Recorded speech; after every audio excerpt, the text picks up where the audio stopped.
Hello friends, welcome to my channel sure education. आज मैं आपके पास पर्यावरणीय भूगोल यानी कि एनवायरमेंटल ज्योग्राफी का पार्ट 2 लेकर आई हूं। अगर आपको पार्ट 1 देखना हो तो डिस्क्रिप्शन में मैंने लिंक दे रखी है, आप एनवायरमेंटल ज्योग्राफी यानी कि पर्यावरणीय भूगोल के पार्ट 1 देख सकते हैं। अगर आपको मेरी वीडियो पसंद आए तो प्लीज़ लाइक करें, सब्सक्राइब करें और शेयर करें। तो चलिए शुरू करते हैं हम अपनी आज की वीडियो। पहला क्वेश्चन है हमारा, ब्रह्मांड के अध्ययन को किस नाम से जाना जाता है? कॉस्मोलॉजी, एस्ट्रोलॉजी, सिस्मोलॉजी या फिर निम्नोलॉजी? इसका आंसर हो जाएगा हमारा ए, कॉस्मोलॉजी। कॉस्मोलॉजी खगोल विज्ञान की वह शाखा है जिसमें ब्रह्मांड से जुड़ी प्रत्येक वस्तु का अध्ययन किया जाता है। इसके अंतर्गत ब्रह्मांड की उत्पत्ति, जीवन के विकास, ग्रहों, सौर मंडल का निर्माण तथा सभी खगोलीय घटनाओं का अध्ययन किया जाता है।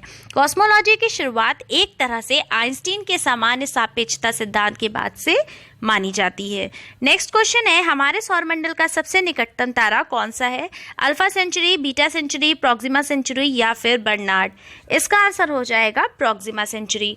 जो प्रॉक्सिमा सेंचुरी है वो सूर्य का निकटतम तारा है जो सूर्य से 4.3 प्रकाश वर्ष दूर है। अल्फा सेंचुरी, प्रॉक्सिमा सेंचुरी को शामिल करते हुए 3 तारों का समूह है। ध्यातत्व है कि सेंचुरी एक M5VE या फिर M5VLE श्रेणी का तारा है, जिसका अर्थ है कि या तो यह एक छोटा मुख्य अनुक्रम तारा है या फिर एक उपबौना तारा है।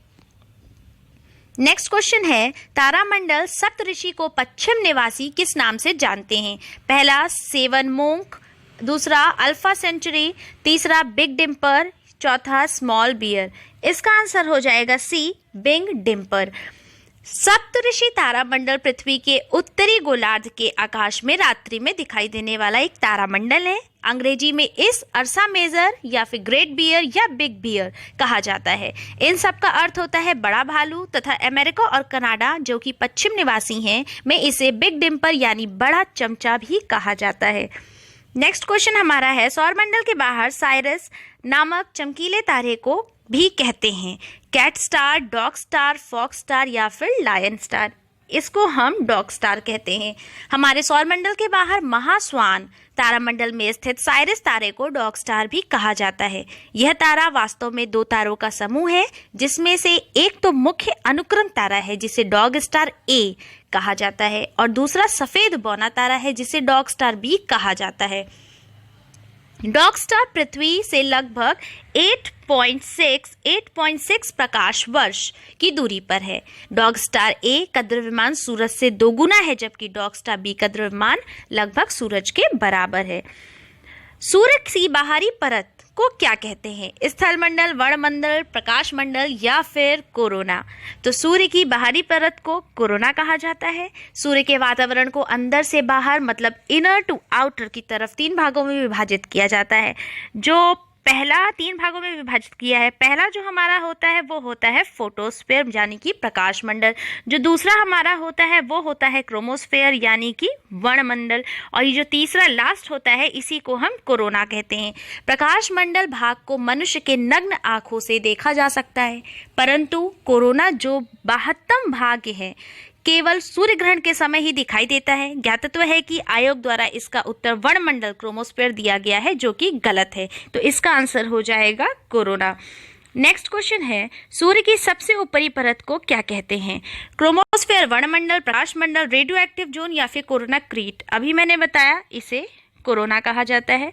सूर्य के सबसे ऊपरी परत को कोरोना कहते हैं। पूर्ण सूर्य ग्रहण के समय वह श्वेत वर्ण का होता है। कोरोना चांद या पानी की बूंदों के विवर्तन के द्वारा सूर्य के चारों ओर बनाई गई एक पस्टेल हेलो को कहते हैं। इसका निर्माण प्लाज्मा द्वारा होता है। कोरोना का तीव्र तापमान अभी तक ज्ञात नहीं हो पाया है। चलिए हमारा नेक्स्ट क्वेश्चन है, सौर ऊर्जा किसके द्वारा उत्पन्न होती है? संलयन प्रक्रिया के द्वारा, विखंडन प्रक्रिया के द्वारा, दाहन प्रक्रिया के द्वारा या इनमें से कोई नहीं? इसका आंसर हो जाएगा ए, संलयन प्रक्रिया के द्वारा।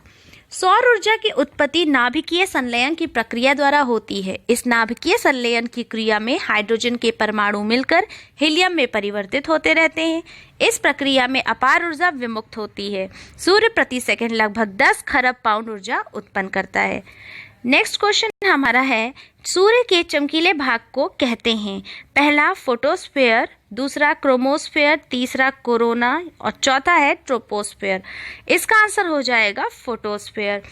सूर्य की सतह जो दीप्तिमान रहती है उसे प्रकाश मंडल या फोटोस्फेयर कहा जाता है। फोटोस्फेयर का तापमान 5800 डिग्री के मतलब कि केल्विन या 600 डिग्री सेंटीग्रेड है।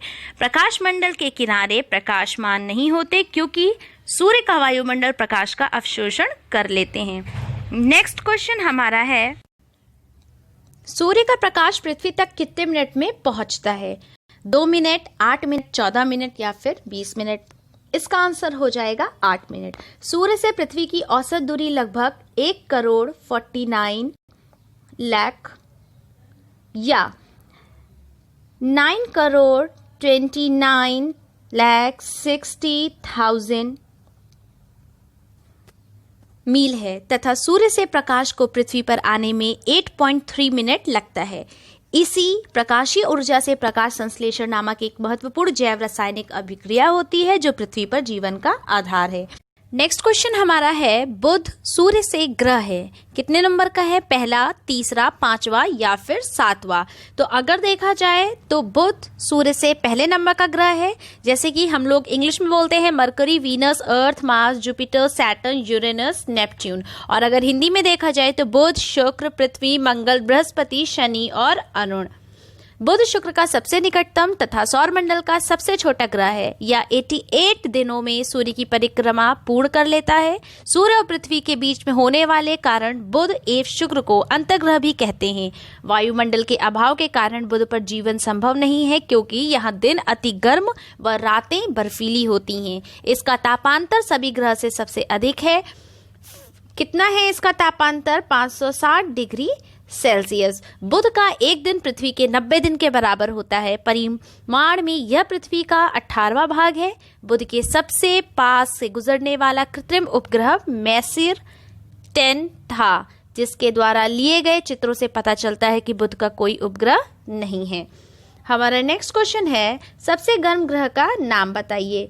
बुध, शुक्र, नेपच्यून या फिर मंगल? सबसे गर्म ग्रह है शुक्र यानी कि वीनस। सौरमंडल का सर्वाधिक गर्म ग्रह शुक्र है। इसका औसत सतह का तापमान 735 डिग्री के यानी कि केल्विन है। शुक्र का वायुमंडल कार्बन डाइऑक्साइड और सल्फर डाइऑक्साइड के घने बादलों के कारण सौरमंडल का सबसे शक्तिशाली ग्रीन हाउस प्रभाव उत्पन्न करते हैं। इसी कारण इसे प्रेशर कुकर कंडीशन वाला ग्रह भी कहते हैं। अगर आपको मेरी वीडियो पसंद आए तो लाइक करें, सब्सक्राइब करें और शेयर करें।